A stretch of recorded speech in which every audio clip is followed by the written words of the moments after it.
Growing up in Chicago, I always thought I was the one who needed to take care of everyone. Life had a funny way of making me realize that sometimes the ones we think need protection are the very people who end up protecting us. My name is Emily Harper, and my younger brother, Jake, has been my rock in ways I could have never imagined. Jake is 3 years younger than me, but he has always had a maturity beyond his years. Even as a child, he would quietly watch over me when our parents were busy. I remember one afternoon when I was about 10, struggling with a math problem I just couldn't understand. Frustrated and on the verge of tears, I slammed my notebook shut. Jake, only 7 at the time, sat next to me, his small hand patting my shoulder. "Don't worry, he said softly. "We'll figure it out together." And he did. He patiently went through every problem with me, repeating the steps until I finally got it. That moment stayed with me forever. As we grew older, our bond only strengthened. High school brought its share of challenges. I had always been a shy student, hesitant to speak up in class or join any extracurricular activities. Jake, on the other hand, had a natural charm and confidence that drew people to him. Despite being younger, he often encouraged me to step out of my comfort zone. One winter, during my sophomore year, our school announced a talent show. I loved to sing, but the thought of performing in front of hundreds of people made me anxious. I debated whether to sign up at all. Jake found me in the cafeteria, scrolling through my phone nervously. "You're going to regret it if you don't do it," he said, his eyes serious. "I'll be there with you, every step of the way." His words had a weight that made me stop worrying and just nod. He practiced with me every day after school. He even helped me choose the song, coached me on my breathing, and clapped the loudest when I finally sang in front of him in our living room. When the day of the talent show arrived, my hands were shaking as I walked onto the stage. But when I saw Jake in the front row, grinning and giving me a thumbs up, I felt a surge of confidence. That day, I sang my heart out, and when the applause came, I realized it wasn't just my voice that had carried me through. It was the unwavering support of my younger brother. College brought new challenges. I moved to New York for my studies in journalism, while Jake stayed behind in Chicago to finish high school. We kept in touch through late-night calls and messages, sharing our fears and triumphs. During my first semester, I struggled with homesickness and the pressure of rigorous coursework. One evening, after a particularly rough day, I called Jake, tears threatening to fall. "Listen to me," he said calmly, his voice steady. "I know it's hard, but you're tougher than you think. You've faced worse, and you've come out stronger. Don't let this beat you." His words weren't just comforting. They were a reminder of the bond we shared. That night, I pulled out my notebook and began writing an article about my first experiences in New York, turning my anxiety into creativity. I sent it to him the next morning, and he called back, excitement in his voice. This is amazing. You have to submit it to the school paper. People need to read this." Through every heartbreak, academic challenge, and personal setback, Jake was always there. During my junior year, I dated someone who I thought was perfect for me, only to discover that he wasn't as kind as he seemed.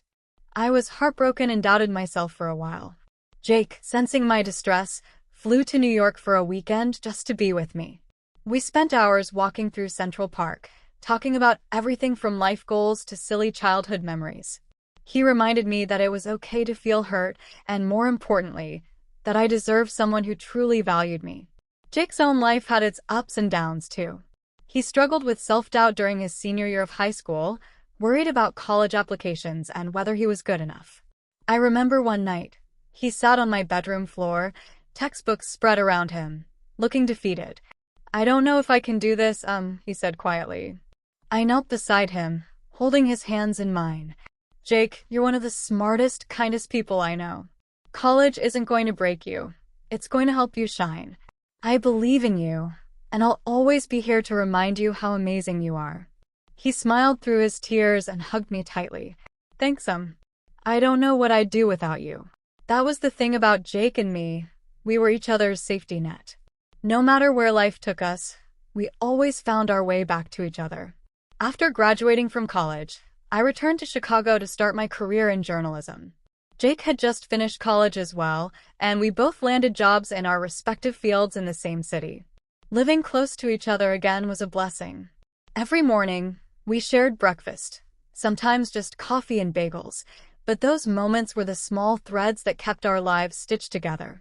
One evening, after a long day at work, I came home to find Jake sitting on the couch, scrolling through his laptop.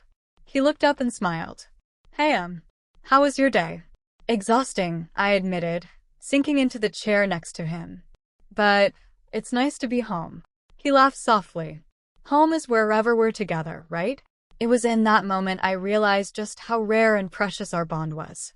Many people have siblings, but not everyone has a brother or sister who truly sees them, supports them, and believes in them unconditionally. Jake wasn't just my brother.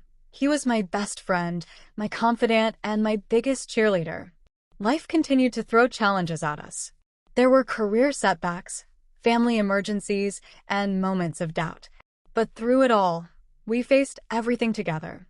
When my parents grew older and needed more care, Jake and I worked as a team, balancing our responsibilities while still carving out time for each other. Our favorite tradition became Sunday dinners. No matter how busy our weeks were, we cooked together, laughed together, and shared stories about our lives. Sometimes we invited friends over, but often, it was just the two of us, enjoying each other's company. Those dinners were more than meals. They were a celebration of our bond, a reminder that no matter what life threw at us, we had each other. I'll never forget the day Jake surprised me with tickets to a journalism conference in New York. I had been nervous about attending alone, worried I wouldn't know anyone. Jake insisted on going with me, even though it meant taking time off work. During the conference, he encouraged me to network, introduced me to inspiring professionals, and cheered the loudest when my article was selected for a panel discussion. His presence gave me the confidence to shine in ways I never thought possible. As we grew older, our bond only deepened.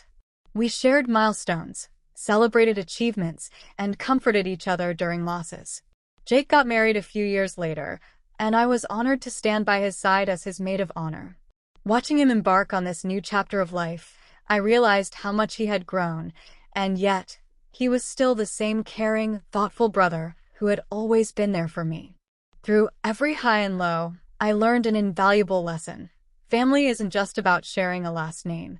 It's about being there for each other, offering support, and loving unconditionally.